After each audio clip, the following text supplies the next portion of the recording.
répondre à l'appel du Seigneur ce matin. Et on veut vivre l'espérance et la liberté qu'il nous offre par son nom. Amen. Je réfléchissais à ce que j'allais vous partager ce matin. Et je me suis mise à lire dans mon livre de théologie systématique le chapitre justement sur l'adoration. Et il traitait justement de l'adoration comme un moment de louange collectif, comme on le vit chaque dimanche ensemble. Et il rappelait que ce moment d'adoration, de louange qu'on a ici le dimanche, c'est vraiment le moment explicite, direct, intentionnel pour louer le Seigneur, pour faire finalement ce qu'on est amené à faire, ce pourquoi on a été créé. C'est glorifier Dieu de tout notre cœur et prendre plaisir en lui, en sa perfection. Et quand on le fait avec la bonne disposition de cœur, eh bien, il était écrit qu'il y a plusieurs fruits qui en découlent. Déjà, on prend plaisir en Dieu et Dieu peut prendre plaisir en nous également. On s'approche réellement de Dieu. Dieu s'approche de nous. Il nous fortifie, il prend soin de nous. Et alors, quand on déclare les vérités le concernant, quand on déclare qui il est, tout ce qu'il a fait, eh bien, les ennemis du Seigneur s'enfuient. Amen. Alors, on ne veut pas se priver de cette grâce qui nous est donnée de pouvoir le louer. Amen.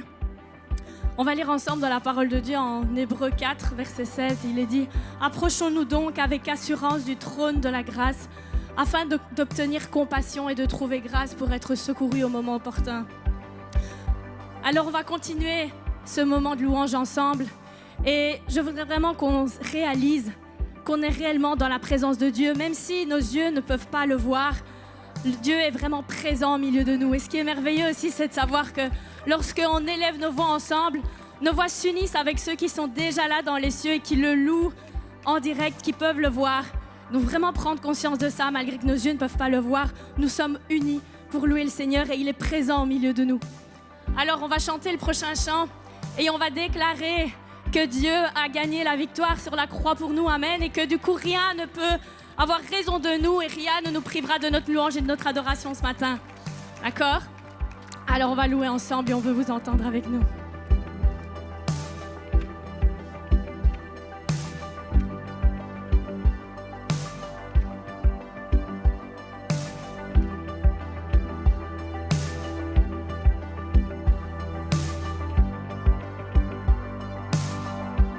On chante ensemble. Les troubles, les épreuves et les peines ne m'ébranleront plus. La peur pensait s'en prendre à ma foi en venant pour mon cœur. Mais voici le chant que mon âme déclare en ton amour. Oui, j'ai cet espoir. Je chanterai même dans les ténèbres, je te louerai même dans la crainte.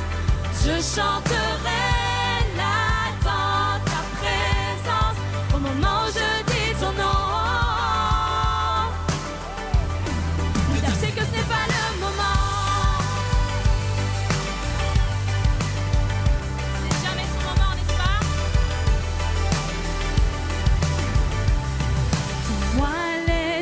C'est-il la folie quand tu as pris la croix? Dis-moi, les ténèbres ont-elles tremblé quand la pierre fut roulée? Je sais que tu vis et tu vis en moi, en ton amour. Oui, j'ai cet espoir. Je chanterai.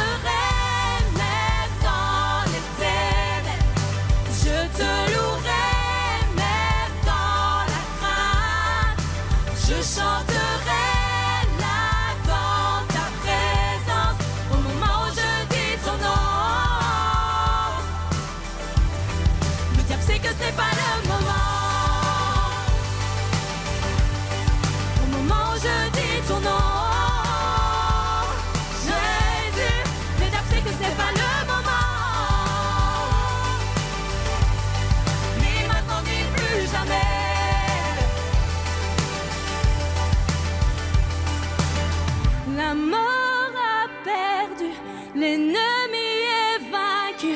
Ma peur n'est qu'un menteur à court de souffle.